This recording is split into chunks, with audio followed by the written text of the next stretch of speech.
Souleymane Diallo, bonjour.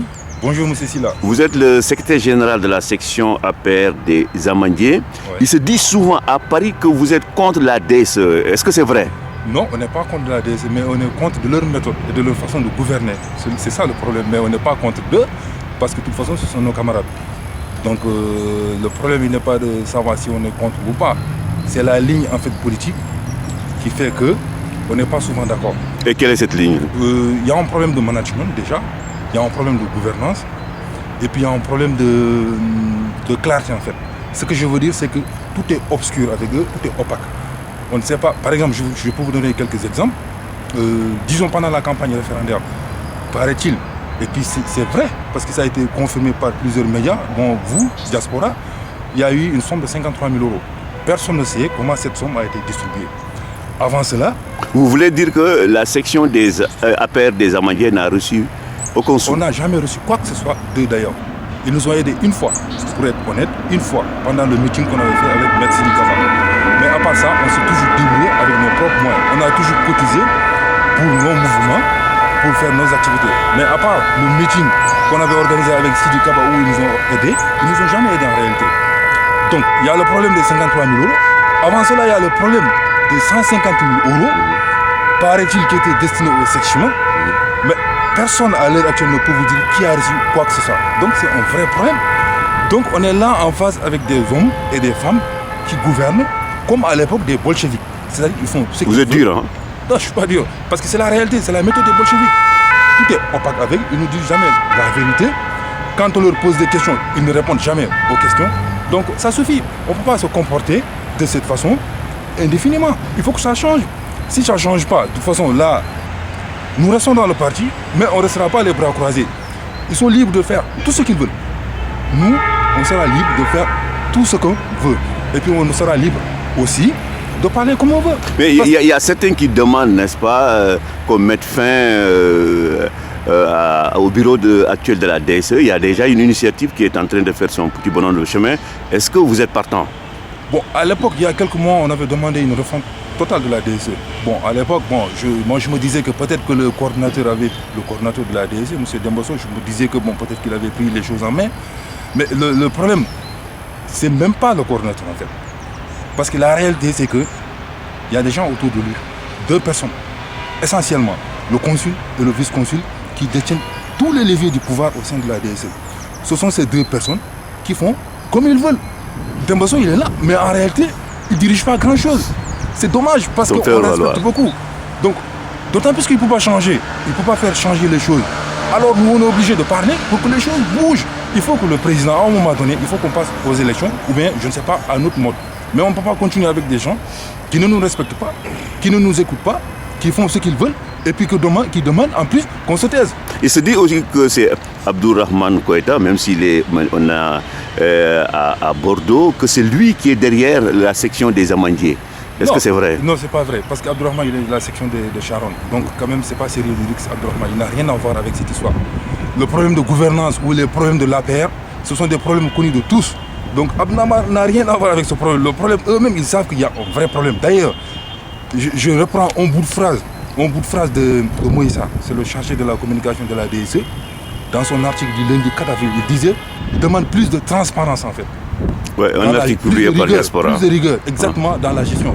Mais ça dit énormément de choses sur le problème qu'il y a. Le problème, c'est qu'il y a un vrai problème de gouvernance. Ça, on ne peut pas le nier. Le nier, c'est vraiment faire... On ne peut pas continuer à faire semblant. Donc, on est obligé de dire les choses en face. En gros, pour vous, il y a des gens qui se sucrent sur les militants. Certainement. Je n'accuse pas le coordinateur. Lui, personnellement, comme on l'a dit, c'est un camarade qui est respectable. Il fait ce qu'il veut. Mais malheureusement, il est entouré par des gens. Certains diront que ce sont des mange-mille. Nous, on ne va pas utiliser ce terme, mais il est entouré par des gens qui font ce qu'ils veulent, qui décident réellement à sa place. Donc, ça ne peut pas continuer. Il faut qu'il change. Lui-même, il faut qu'il essaie de mettre de l'ordre, en fait. Qu'il essaie de rendre compte. C'est ça, un parti. Diriger un parti. Certains disent qu'il n'a pas les épaules suffisamment larges pour faire ce travail-là. Bon, je ne dirais pas ça parce que je les respecte beaucoup. Mais je pense que, franchement, il faut quand même qu'il essaie de voir ce que les gens disent. Ou bien qu'il essaie de nous écouter un tout petit peu. Mais il ne faut pas continuer à faire semblant, à dire que tout va bien alors que tout va mal. C'est un vrai problème. Il faut qu'il change le parti. Il faut qu'il change la gouvernance. Il se dit aussi que certains militants de l'APR ont voté pour le non lors du référendum, un peu pour sanctionner l'équipe actuelle de la DSE. Moi, je dirais personnellement, nous à Amandia, la section des Amandiers, comme on l'a dit, nous avons regretté en fait le choix du président de ne pas diminuer son mandat. Mais bon, ça c'était un autre problème. Mais en ce qui concerne le vote, on a voté massivement pour le oui, malgré le fait qu'ils nous ont méprisés, ils nous ont ignorés, ils ont fait semblant qu'on n'existait pas, mais on a voté quand même oui. À part ça, pour le vote, vous savez, hein, c'est 12%. 12%. Ouais. Donc 12%, c'est quasiment... Personne n'a voté. Pourquoi? Parce qu'il y a plusieurs raisons. Il y en a qui se disent que, il y en a qui disent qu'ils en ont marre de la façon dont font la politique nos hommes et nos responsables. Donc ça, c'est un vrai problème. L'autre problème, c'est quoi? Parce qu'ils ont, en réalité, ils n'ont pas fait campagne. Ils ont fait une campagne décousue. C'est vraiment pas une campagne. Ils ont fait comme des amateurs, en fait. Alors que ce sont des professionnels de la politique. Ils doivent se comporter comme des professionnels de la politique. On ne peut pas continuer à faire de la politique comme à l'école buissonnière. Non, il faut être sérieux dans ce qu'on fait. Donc, raison pour laquelle il y a plusieurs autres raisons qui font que les gens n'ont pas quasiment voté. Donc, c'est un échec total. Il faut en tirer les conséquences si vraiment on veut gagner en 2019. Contrairement à ce qu'ils pensent, rien n'est gagné. Ce référendum-là, il cache beaucoup d'autres problèmes. Donc, le président de la République lui-même doit prendre conscience que les 12% qui ont voté en France, parce que c'est sûr que si même 50% avaient voté, c'était pas sûr que le oui allait gagner en France. Donc ça, il faut en tirer les leçons et les conséquences. Mais je pense que malheureusement, ces gens-là, ils sont toujours obnubilés par leurs intérêts personnels, matériels, par leur carrière. Je pense qu'ils ne tireront aucune leçon de ces élections. Ils feront semblant, comme d'habitude, comme tout va bien. Alors que tout ne va pas bien, tout va mal. Le réveil risque d'être brutal. Vraiment brutal. Si on ne fait rien, ça va être vraiment brutal. Donc il est temps, chers amis, chers camarades, de se réveiller. Nous, par contre, à la section des Amandiers, le 9 avril, samedi, on a une réunion.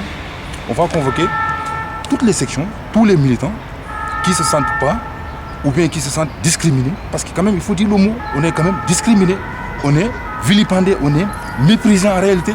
On fera une réunion, on va en tirer les conséquences. Et puis, néanmoins, je rassure tout le monde, on restera dans le parti. Mais on va se battre pour que ce parti-là aille de l'avant, pour que ce parti-là respecte les principes les plus élémentaires de la gouvernance. C'est des principes élémentaires. En gros, ça sera la réunion des frustrés. Hein? Pas que des frustrés. Parce que la réalité, il y a beaucoup de gens dans ce pays, dans le parti, qui veulent pas, qui ne parlent pas, mais qui ne sont pas du tout contents, qui ne sont pas contents de la gouvernance de la DSE, qui ne sont même pas contents de la façon dont le président de la République mène les choses. Lui aussi, il faut que tu conséquences. Mais Dembasso et compagnie disent clairement que si vous avez des choses à dire, mais allez les dire, n'est-ce pas, au sein même des instances du parti. Mais, oui, j'ai entendu parce qu'il y a des camarades qui ont publié des articles comme quoi il faut laver le linge sale en famille. Mais malheureusement, c'est que ces gens-là, quasiment, ils n'écoutent que même. Quelqu'un qui n'écoute que lui-même. Comment voulez-vous laver un linge sale? Non, ils ne nous écoutent pas. On a beau parler, il n'y a pas que nous, il y a beaucoup d'autres sections qui ont exprimé leurs craintes, qui ont exprimé les problèmes, qui ont exprimé leurs revendications, mais ils n'ont jamais pris en compte tout cela. Pourquoi? Parce qu'il y a un consul général qui fait ce qu'il veut. En réalité, c'est lui qui détient une partie du pouvoir. Il fait ce qu'il veut. Non, mais est-ce que ce ne sont pas des critiques parce que comme ça, vide, parce qu'Amadou Diallo, il est là pour tous les Sénégalais. Oui, c'est ça son rôle. En principe, il est là pour tous les Sénégalais. Donc, il ne doit pas s'occuper de la politique. Il y a une autre personne, la vice-consul. Et pourtant, lui-même, il avait juré qu'il avait divorcé avec la politique. Parce qu'il est là pour tout le monde. Oui, officiellement, il a divorcé de la politique, mais en réalité, c'est lui qui tire les ficelles derrière. Et puis, il y a la vice-consul. La vice-consul, excusez-moi, mais elle se comporte comme elle fait de la tyrannie. Vous voyez comment les responsables de la DSE se comportent auprès d'elle? Ils se comportent comme des boys auprès d'elle. Mais c'est vraiment grave. Qu'est-ce qu'il explique selon vous? J'en sais rien du tout. Peut-être qu'ils ont des secrets derrière. On ne sait pas, mais leur comportement par rapport à cette dame, quand même, ça dépasse l'entendement. Vous voyez? Donc, elle fait ce qu'elle veut. Elle tire les ficelles elle aussi. Elle impose ses points de vue. Elle impose ses choix. Elle impose à tous les responsables de la DSE ses points de vue, ce qu'elle veut faire. Alors que ça ne peut pas continuer comme ça. Et je pense que être vice-consul, c'est quand même s'occuper avant tout des problèmes des Sénégalais. Elle doit s'occuper des problèmes des Sénégalais et laisser la politique, mettre la politique de côté. Voilà. Donc la réunion du 9 sera par exemple le prélude, n'est-ce pas, peut-être à une révolution, hein, on ne sait jamais. Je ne sais pas si on peut appeler ça révolution, mais en tout cas, on ne restera pas les bras croisés. Ça, c'est sûr et certain. On va continuer à parler, d'autant plus qu'eux, ils ont décidé de faire tout ce qu'ils veulent. Ben, nous, on fera aussi ce qu'on veut ou ce qu'on pense être utile pour le parti. Parce qu'ils parlent de discipline. Discipline, eux-mêmes, ils ne sont pas disciplinés. Mais c'est vraiment le monde à l'envers. Je pense que la discipline commence par soi-même. Ils ne sont pas déjà disciplinés. Ils ne respectent pas les règles, ils ne respectent pas les principes, même les principes les plus élémentaires de gouvernance.